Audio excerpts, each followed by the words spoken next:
අද අපි වචන පාඩම් කරන 15 වෙනි දවස. එතකොට ඔයා මේ වචන 10ක් පාඩම් කරපුවාම 150ක් පාඩම් කරලා තියෙනවා. ඊට අමතරව ඔයාට වචන හම්බ වෙනවා ඔයා ග්‍රැමර් කරනකොට සහ කාංචි කරනකොට. ඒ නිසා ඉක්මනටම ලේසියෙන්ම N5 වලට අදාළ වචන 800 අපිට පාඩම් කරගන්න පුළුවන්. හරි. අපි බලමු පළවෙනි වචනය නානවා. අබීරු අබීරු බහිනවා. ඒ කියන්නේ රථයකින් මොකක් හරි බස් එකකින් ටැක්සි එකකින් කෝච් එකකින් වගේ බහිනවා නම් ඔරීරු ඔරීරු මාරු කරනවා. කයරු කයරු දුරකථන ඇමතුමක් ගන්නවා. කකේරු කකේරු මැකෙනවා. කියේරු කියේරු අන් කරනවා. සුකේරු සුකේරු අඬ ගහනවා. යොබු යොබු ප්‍රයෝජනවත් වෙනවා. යකුනි තත්සු යකුනි තත්සු බාර දෙනවා. වතාසු වතාසු කරනවා. යරු යරු මේ තියෙන වචන කියවට අතරම අපිට හම්බ වෙන ක්‍රියාපද. මේ දවස්වල ක්‍රියාපද පාඩම් කරන නිසා ඔයාලට මේ ටික ගොඩාක් ප්‍රයෝජනවත් වෙනවා. ව්‍යාකරණවල ක්‍රියාපද පාඩම කරන ගමන්ම මේ ක්‍රියාපද ටිකත් පාඩම් කරගන්න. එතකොට ආ වාක්‍ය හදනකොට මේ ටිකත් දාලා අපිට ලස්සනට වාක්‍ය හදාගන්න පුළුවන් වෙනවා. එහෙනම් අපි බලමු අද දවසේ අපිට කරන්න තියෙන කංචි මොනවද කියලා. අද අපි කතා කරන්නේ 71 වෙනි කංචි අකුර. අපි බලමු. ඉච්චි නී සන් යොන් මේ ස්ටෙප් හතරෙන් තමයි මේ කංචි අකුර අපි අඳින්න. ස්ටෙප් ටික මම ආයෙ අඳලා පෙන්නන්නම්. මේ විදිහට 1යි 1යි 2යි 1යි 2යි 3යි 1යි 2යි 3යි 4යි. මොකක්ද මේ? මේක අපිට හම්බ වෙන්නේ කුන්යොමි එක. කුන්යොමි එක වෙනවා තේ තේ. හම්බ වෙන අවස්ථාවන් බලමු.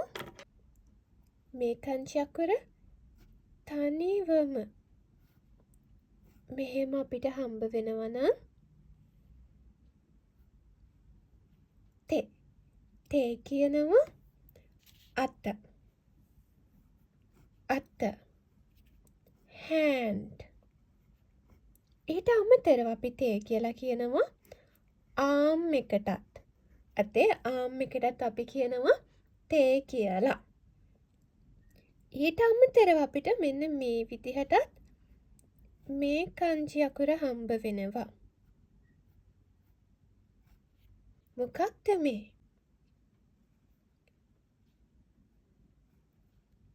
ජෝසු ජෝසු ජෝසු කියනවා දක්ෂ. එහෙම නැත්නම් ස්කිල්ෆුල් ස්කිල්ෆුල් කියලා අපි කියනවා. ඊට අමතරව අදක්ෂ කියද්දිත් අපිට හම්බ වෙන්නේ මේ කංචි අකුරම තමයි.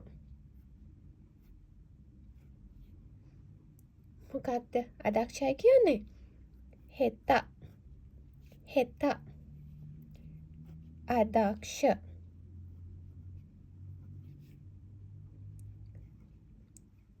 unskillful. මෙන්න මේ අවස්ථාවන් තුනේදී අපිට N5 වලදී මෙන්න මේ කංචි අකුර තේ කංචි අකුර හම්බ වෙනවා. 72 වෙනි කංචි අකුර අපි බලමු. ඉච්චි නී සන්. කුචි කංචියනේ අපි ඉගෙන ගත්තා. යොන් ගෝ රකු නන. මේක තව ටිකක් දික් වෙන්න ඕනේ මෙන්න මේ විදිහට. මොකක්ද මේ? මේක අශි නිකන් දුවනවා වගේ නේද? නිකන් බලපුවහමත් පේනවනේ. මෙන්න මේ විදිහට තියෙනවා. මේක නිකන් ඔළුව වගේනේ. ඔළුව වගේ. එතකොට මේක ඇඟ. මේ අත මේ දුවනවා. ඒ විදිහට ඔන්නවට රූප මවා ගන්න පුළුවන්. ස්ටෙප් ටික ඉච්චේ නීසන්. ඒක ඔයාලා දන්නවා. ඊළඟට යොන්. ඉච්චේ නීසන් යොන් ගෝ රොකු. ඉච්චේ නීසන් යොන් ගෝ රොකු නන. ඔය විදිහට තමයි මේ කංචි අකුර අපි අඳින්නේ. මේකෙදිත් අපිට හම්බ වෙන්නේ කුණ්‍යොමි එක විතරයි. කුණ්‍යොමි එක වෙනවා අශි. අශි.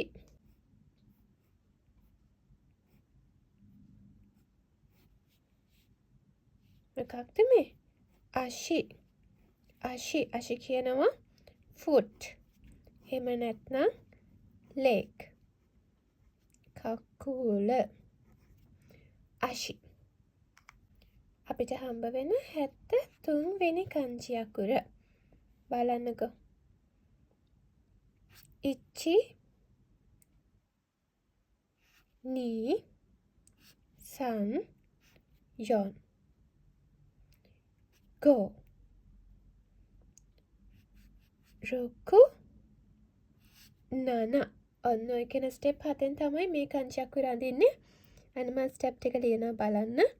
ඉච්චි. ඉච්චි නී.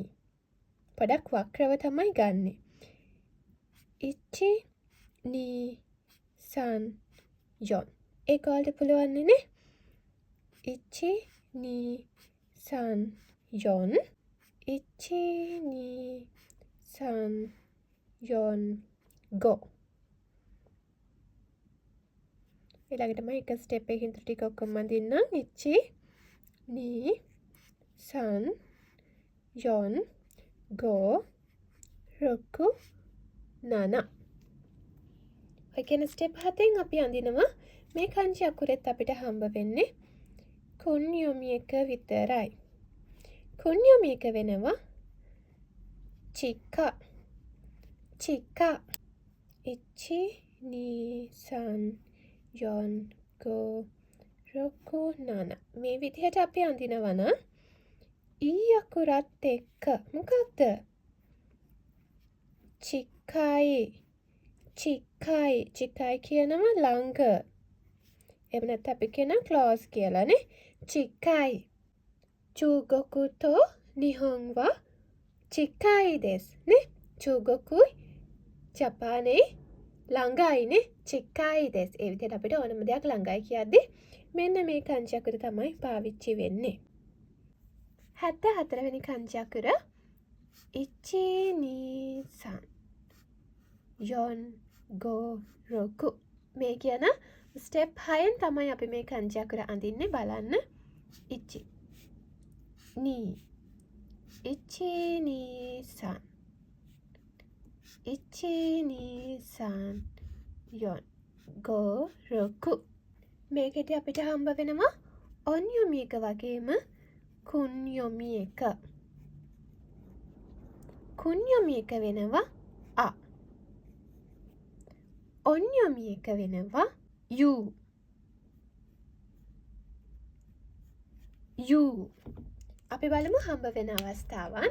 මේ කංචි අකුර මෙන්න මේ විදිහට රිමස් එක්ක හම්බ වෙනවා නම් රිමස් මොකක්ද? අරිමස්. අරිමස්. අරිමස් කියනවා තියනවා. තියනවා. ඒ වගේම අපිට මේක නාකේ යෝෂ එකක් එක්කත් හම්බ වෙනවා. බලන්නකෝ දන්නවද කියලා. මෙන්න මේ කංචි අකුර මෙන්න මේ කංචි අකුරත් එක්ක. මේක දන්නවා 9යි කියද්දී අපි ලියන්නේ නේ. හරි. එතකොට මේ කංචි දෙකේ තේරුම මොකක්ද?